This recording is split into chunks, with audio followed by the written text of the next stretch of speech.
À la une, la mission locale toujours dans la tourmente. Un conseil d'administration a eu lieu hier après-midi. Un plan de restructuration a été arrêté. Il prévoit des licenciements. Les détails à suivre.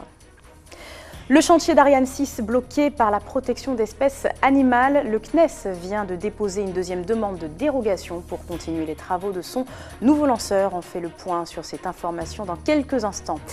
Et puis en fin de journal, la suite de nos reportages sur l'Urban Step Festival. Ce soir, vous découvrirez le beatboxer MB14, dernier finaliste de l'émission The Voice. Il a animé un atelier dans le cadre du Festival des cultures urbaines. Bonsoir à tous et à toutes, merci d'être avec nous pour cette édition. Il faut sauver la mission locale. C'était en somme le ton du conseil d'administration qui s'est tenu hier après-midi au siège de la structure. Un plan de restructuration posé sur la table. Les membres du comité d'entreprise, le président de la structure, la première vice-présidente de la CTG et le préfet de région réunis pour en discuter. Des mesures ont été prises pour faire face aux 2 millions d'euros de déficit accumulés par la structure. Des licenciements sont à prévoir. Les précisions de David Richer au micro de Jonathan Lariot. Sur le droit de retrait, en tous les cas, nous le reconnaissons. Moi, je vois bien qu'il y a des agents qui sont dans des bureaux vraiment dans un état lamentable. Et moi, je comprends qu'il l'ait fait. Et d'ailleurs, ils ont eu raison de le faire. Maintenant, il faut que l'on avance. Et sur la partie où certains agents, notamment le CE, dit qu'il n'a pas été associé, en tous les cas, sur le plan de restructuration, j'ai tout fait, et je crois qu'ils l'ont compris, pour les associer tant que je pouvais. Mais maintenant, humainement, de demander à des agents ou à un comité d'entreprise de participer à un plan de restructuration jusqu'à définir quel poste pourrait disparaître ou pas, je pense qu'humainement, ne serait-ce qu'humainement, ce n'est pas possible de demander à des agents de parler des autres agents. Maintenant, on sait qu'il y a certains postes qui vont être modifiés, qui vont disparaître mais remplacés par d'autres. Donc aujourd'hui, nous n'avons pas le détail de tout cela. Nous avons on se donne un mois et demi avec le CE pour travailler dessus. Et là, on saura véritablement l'issue. Mais aujourd'hui, on n'a que des grandes lignes. Aujourd'hui, c'est vrai qu'on a une dette colossale, 2,3 millions à gérer. Et il est certain que la mission locale dans sa restructuration, si elle doit avoir lieu, se fera qu'à condition qu'un tiers, je pense à l'État comme par hasard, mais qu'un tiers prenne à son compte cette dette. Si demain la mission locale doit en plus gérer par sa restructuration cette dette de 2,3 millions, c'est même pas la peine de me parler d'un plan de restructuration. Le Centre national d'études spatiales soutient la jeunesse. Il a attribué 9 bourses à des scientifiques en herbe, 7 bacheliers, 2 étudiants au Centre spatial à Kourou ce matin. Une tradition annuelle qui se poursuit depuis 1984. Depuis, 120 bourses ont déjà été attribuées. Explication du directeur du Centre spatial de Guyane au CNES et réaction de 2 boursiers. Je suis très honorée et très fière quand même parce que c'est un travail accompli tout au long de l'année. Je compte intégrer la prépa Masséna à Nice en PCSI, physique, chimie, sciences de l'ingénieur, dans le but d'après d'intégrer une école d'aéronautique. Donc je vais être dans l'aviation, je voudrais devenir pilote de ligne. Il y a quand même eu un sentiment de courage qui donne envie de continuer, d'avancer, et même si qui donne envie de ne pas relâcher en tout cas. Je compte quand même, après mon cursus d'ingénieur, travailler dans différents pays quand même pour avoir différentes expériences, mais je retournerai aux sources tôt ou tard. 32 ans que le CNES attribue des bourses pour aider les élèves de Guyane, des élèves méritants de Guyane à poursuivre leurs études après le bac. La bourse, effectivement, c'est une aide financière qui dépend du nombre d'années. Alors pour les premières années, c'est un peu plus de 500 €.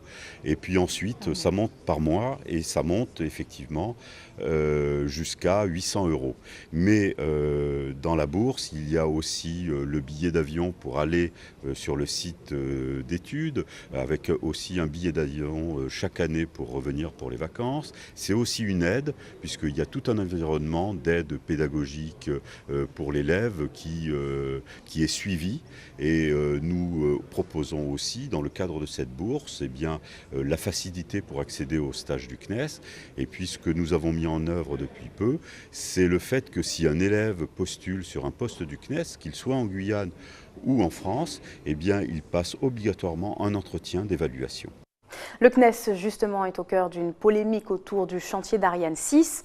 En cause, une demande de dérogation lui permettant d'intervenir librement sur la faune et la flore avec l'accord de l'État. La polémique enfle depuis le début du mois sur les réseaux sociaux et de nombreuses associations expriment leur inquiétude. Le Centre national d'études spatiales s'explique sur ses intentions. Ayodele Germa. Destruction de 3 espèces végétales protégées, dégradation et perturbation intentionnelle de l'habitat d'une trentaine d'espèces d'oiseaux, capture et transport de 3 espèces de mammifères, dont le grand tamanoir. Tel est le contenu de la demande de dérogation du CNES pour la construction du 4e ensemble de lancement de l'Ariane 6. Pour le directeur du Centre spatial guyanais, la destruction de cet écosystème de près de 170 hectares est inévitable. Il n'y a pas de moyen de faire autrement, c'est-à-dire que lorsqu'on veut construire, il faut bien effectivement nettoyer le terrain et puis mettre en place l'ensemble des moyens et des infrastructures. On a eu la même expérience avec la construction du Patir Soyouz, où il y avait effectivement des espèces protégées qu'on a dû déplacer. Et bien finalement, toutes nos tentatives de déplacement n'ont pas toutes été réussies, mais ce dont on s'est aperçu, c'est que là où effectivement l'espèce protégée existait, eh bien elle s'est développée tout autour du Patir et finalement on retrouve encore les espèces protégées qui préexistaient avant la construction du Patir Soyouz. En règle générale, le Code de l'environnement interdit la destruction des espèces protégées. Mais ce même code prévoit la possibilité d'obtenir une dérogation à cette règle de non-destruction, notamment en mettant en place des mesures de compensation. Typiquement, la surface du Patir, de la zone où on va construire le Patir, c'est environ 170 hectares. Eh bien, par mesure compensatoire, nous allons céder environ 1200 à 1300 hectares de savane et de forêt au Conservatoire du littoral. Donc on voit là effectivement un ratio très important. C'est la contribution que met le CNES pour assurer effectivement la préservation de l'environnement.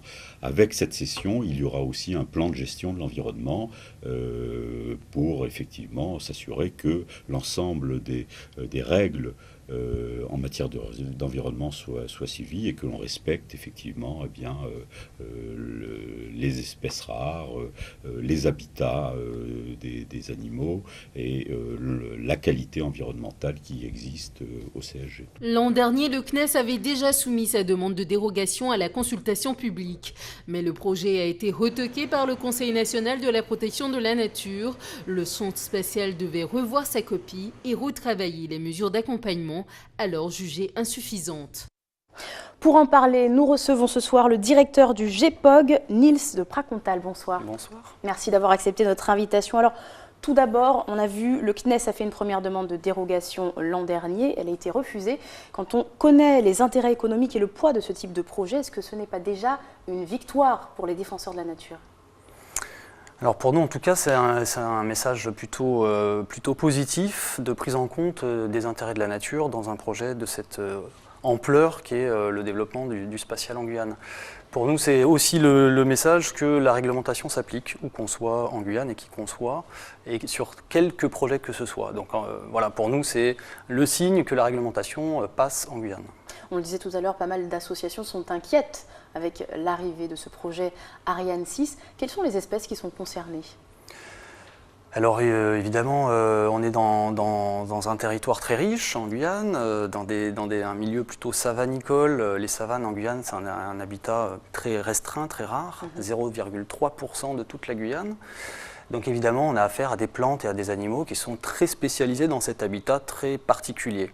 Donc il y a des oiseaux, il y a des plantes, des orchidées, voilà, qui vont forcément devoir trouver de la place un petit peu ailleurs.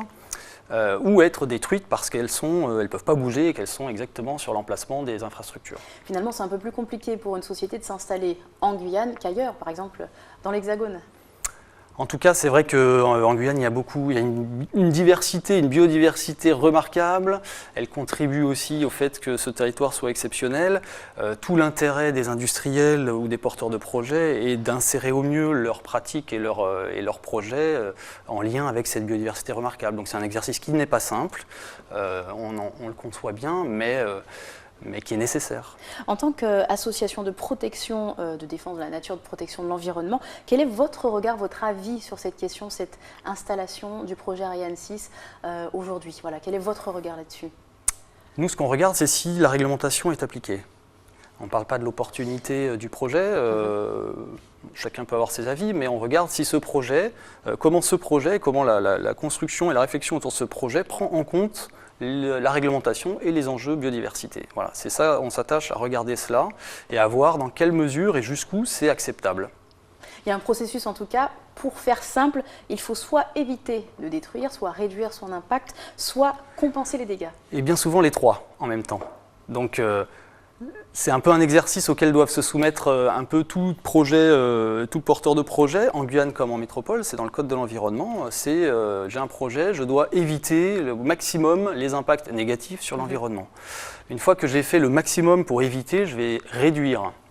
Donc je vais quand même avoir des impacts, mais je vais essayer de les réduire. Et puis ensuite, en dernier recours, si vraiment je ne peux pas effacer totalement mes impacts négatifs sur l'environnement, je vais devoir compenser et donc développer des efforts supplémentaires pour maintenir une biodiversité pas trop loin de l'endroit où on va avoir notre activité industrielle, mais donner la garantie qu'on va maintenir un bon écosystème autour. Est-ce que le GEPOG a des contacts peut-être avec le spatial en Guyane ? Alors de plus en plus, ils sont pas formalisés, ils ne sont pas anciens non plus, mais on se rejoint en tout cas sur une thématique, c'est aujourd'hui la thématique des espèces envahissantes. Au GEPOG, on porte un peu cette thématique depuis quelques années autour d'une espèce d'acacia qui est en train d'envahir les savanes en Guyane, et pas que les savanes d'ailleurs, et le centre spatial en a dans ces savanes, et a également une autre espèce, un niaouli. Et voilà, et je pense qu'on a là des intérêts convergents pour maintenir un bon état de biodiversité. Parce que finalement, cette espèce est dangereuse pour la nature ? Cette espèce prend la place des autres et est en train de nous modifier les paysages et la biodiversité, et ça rentre de plus en plus en compte également dans les agricultures. Et donc dans l'agriculture, notamment sur abatis, ça commence à poser des vrais problèmes. Dernier point très rapidement, sur cet impact que pourrait avoir le projet Ariane 6 en Guyane, est-ce que vous ne craignez pas peut-être que l'État laisse passer certains points ? C'est-à-dire que toute la réglementation ne soit pas respectée jusqu'au bout ? Eh ben, si c'est le cas, on espère que les associations ou d'autres iront au tribunal pour faire appliquer la réglementation. Merci beaucoup Niels de Pracontal d'avoir été avec nous ce soir. Tout autre chose maintenant, le MDES reprend ses rencontres débats avec la population. Le traditionnel rendez-vous estival du Contrée Beau Temps aura lieu demain après-midi dans un centre de loisirs de Montsinéry. La conférence portera cette fois sur l'épineuse question du foncier en Guyane. Écoutons le secrétaire général du MDES et le président de l'association La Tène au Gangan au micro de Caroline Alcide. Cette année, la manifestation aura lieu à la Mangrove et portera sur la question du foncier. Foncier et retour au pays parce que nous avons une diaspora, des étudiants, des travailleurs qui à un moment donné souhaitent retourner au pays et donc seront confrontés à la question de l'accès au foncier. Et c'est pour cela que nous souhaitons débattre de cela, la question de l'habitat, du logement, c'est la question des activités. Toute activité nécessite de toute façon une emprise foncière, qu'elle soit professionnelle, à caractère familial, pour l'agriculture. Et c'est pour cela donc que ça nous paraît important de traiter cette question, surtout qu'il y a un aspect culturel aussi, parce que c'est l'attachement à la terre. Et nous voyons bien, avec tous les problèmes qu'aujourd'hui nous connaissons sur ce territoire, que peut-être que traiter de cette question-là, c'est déjà de mettre en place un début d'unité. De nombreuses personnes souhaitent avoir accès à la terre et les difficultés sont énormes. Pourquoi ? Parce que même si certains ont été régularisés depuis un certain nombre de temps avec l'implication de certains responsables des services fiscaux, en ce moment il y a une reprise en main où on nous propose une SCIA pour nous exclure à nouveau concernant l'accès. Cette injustice, nous, en tant que membres d'association, ceux qui se battent pour que la terre nous revienne dans ce pays, nous dénonçons ce fait et nous disons que nous sommes des citoyens comme les autres et nous avons des droits. Et il faudrait que tout Guyanais qui souhaite s'investir sur une parcelle de terre et vivre autrement que dans des cages à poules qu'on nous propose et qu'on n'arrive pas à construire en nombre, il faudrait que cela change et que l'on prenne en compte les revendications des Guyanais avec ceux qui souhaitent réellement travailler le foncier. Restez avec nous, dans quelques instants on s'intéresse au départ pour les grandes vacances du côté de la Martinique et puis on verra MB14 en bouquet final de l'Urban Step Festival. Le beatboxer, finaliste de The Voice 2016, a animé les dernières sessions découvertes. Reportage à suivre dans cette édition. En Guadeloupe, d'abord, la grève des salariés du Crédit Agricole se poursuit. Déjà un mois de mobilisation contre la suppression de la prime de vie chère pour les nouvelles recrues. Et c'est dans ce contexte qu'un salarié gréviste a été renversé par un automobiliste excédé par les embouteillages. Heureusement, son pronostic vital n'est pas engagé. Voici son témoignage recueilli par Karine Diama. Il y a quelqu'un qui a essayé de franchir le barrage et qui a foncé délibérément sur le barrage. Mobilisé sur le barrage non loin du WTC, Jean-Marc, l'un des deux grévistes d'IDEX 971, a été percuté par le véhicule d'un homme qui avait tenté de forcer leur barrage. C'est une agression carrément, il nous a agressé carrément, il a pris son élan et il a foncé sur le barrage carrément. Voilà. Donc pour éviter de me faire écraser, j'ai plongé sur le véhicule. Voilà, donc pour me protéger, c'est tout. Blessé à l'avant-bras droit, Jean-Marc a été transporté au CHU, mais s'est dit plus que jamais motivé à poursuivre son combat. C'est pas parce qu'il y a quelques uluberlus qui pensent qu'il faut admettre que la loi soit bafouée envers les travailleurs qu'on va abandonner. Il ne faut surtout pas admettre ça. Je veux dire, la loi, elle est pour tout le monde, elle est pour les patrons et pour les travailleurs. Donc à partir du moment où les patrons ne respectent pas la loi, je ne vois pas pourquoi les travailleurs vont être obligés de la respecter. Donc là, on vient nous voir comme quoi on barre la route. Ok, on barre la route, mais bon, ça fait 9 mois qu'on est en grève. Il y a 2 décisions de justice et notre patron n'applique toujours pas la loi. Alors nous, on est obligés de faire quelque chose pour qu'il applique la loi. Voilà. Un sentiment partagé par la Confédération Générale du Travail, qui souhaite une réaction immédiate de la part des autorités compétentes. Les conflits qui en cours, IDEX, Crédit Agricole, Montloué et Commune de Capesterre-Bello, nous voulons une question ouverte tout de suite pour que nous, éventuellement, discuter d'enlever possible à les barrages. Mais nous déterminés, parce que nous Japon trop de coups, nous pouvons beaucoup encore, et que chaque monde fait responsabilité au pays. Nous comprenons qu'il y a toujours des gens qui paient ni but à faire. Mais les camarades d'IDEX, quand ils font nous en 9, 8 mois et 20 jours, qu'ils ont dans des situations sans salaire. Les camarades à Crédit Agricole, c'est 27 jours sans salaire.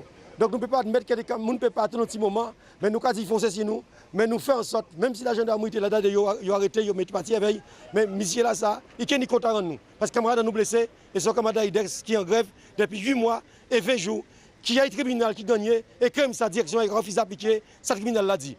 Donc, seule solution reste nous, c'est Chimé là, pour nous faire un tribunal à nous qui donne nous.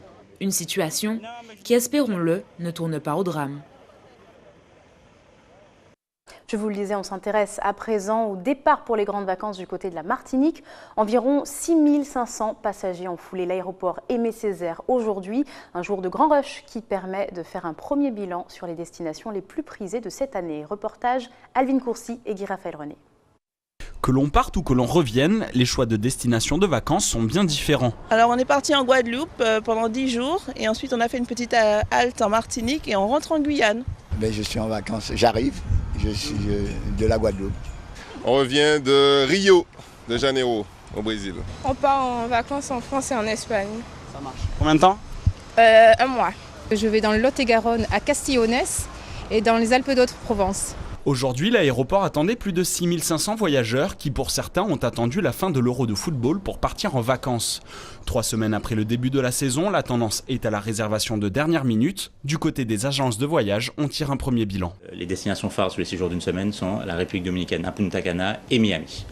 Ensuite, sur les petits week-ends, les petits séjours de 3 jours de nuit, les petits week-ends et week-ends prolongés, là on va dire plutôt Saint-Martin, Sainte-Lucie en tête, et ensuite viennent Barbade, la Dominique et les autres destinations. L'affluence touristique vers l'Hexagone se porte bien malgré les récents événements du début du mois. Au niveau des attentats, autant au mois de novembre, on a ressenti effectivement un attentat à Paris. Cette année-ci, sur les attentats de Nice, on n'a pas eu de frémissement particulier, d'annulation, de demande de report. Les gens avaient déjà pris leur voyage et n'ont pas été... Ça n'a pas impacté l'activité. Au total, plus de 430 000 passagers vont transiter par l'aéroport Aimé Césaire pour la saison juillet-août. On revient chez nous pour finir ce journal avec le dernier jour de l'Urban Step Festival. Une semaine d'ateliers autour des arts de rue qui prend fin en apothéose et pour cause, une pointure du beatbox français a animé la séance. Mohamed Belkir alias MB14, grand finaliste du télécrochet The Voice 2016. Il a initié une dizaine de jeunes. Jonathan Lariot y était. Attention les oreilles, ça envoie du lourd.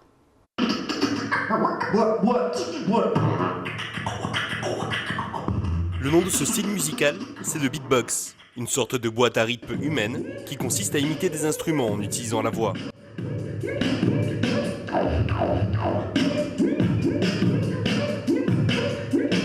L'Urban Step Festival continue de mettre en lumière l'univers de l'art de rue et toujours de grandes pointures au rendez-vous. Aujourd'hui, c'est Mohamed Belkir alias MB14, jeune prodige du beatbox français et finaliste de l'édition 2016 de l'émission The Voice France. Je trouve ça vraiment intéressant déjà qu'il puisse faire un morceau tout seul en fait, rien qu'avec sa bouche, ses bruitages. Et en plus, il chante super bien en plus, donc à lui-même, il est déjà un instrument complet. Il peut faire un album rien qu'à lui, et franchement ça c'était top. J'ai rien d'autre à dire, c'était waouh, j'y crois pas. Mais pour en arriver là, le chemin est long. Recréer le bruit d'une basse ou d'une caisse claire juste avec sa bouche comme seul instrument se révèle ne pas être aussi facile. C'est un... Voilà. Voilà. C'était assez compliqué, mais c'était surtout intéressant à faire. Pouvoir toucher à la beatbox qu'on n'a pas du tout l'habitude de faire en fait. Oui, il y a certains moments où c'était compliqué, mais sinon ça va. C'était surtout la guitare, donc où il fallait mettre les dents du haut à la lèvre du bas.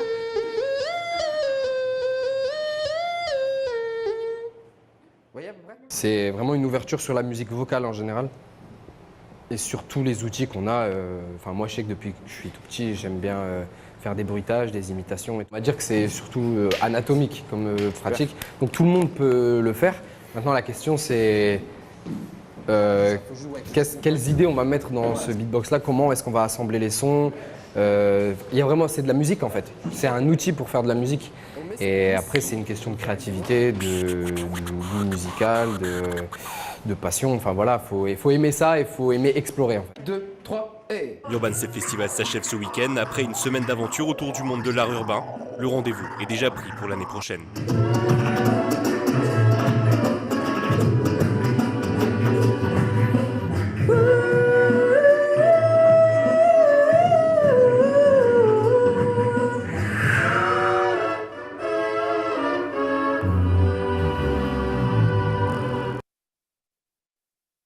Voici le rappel des titres.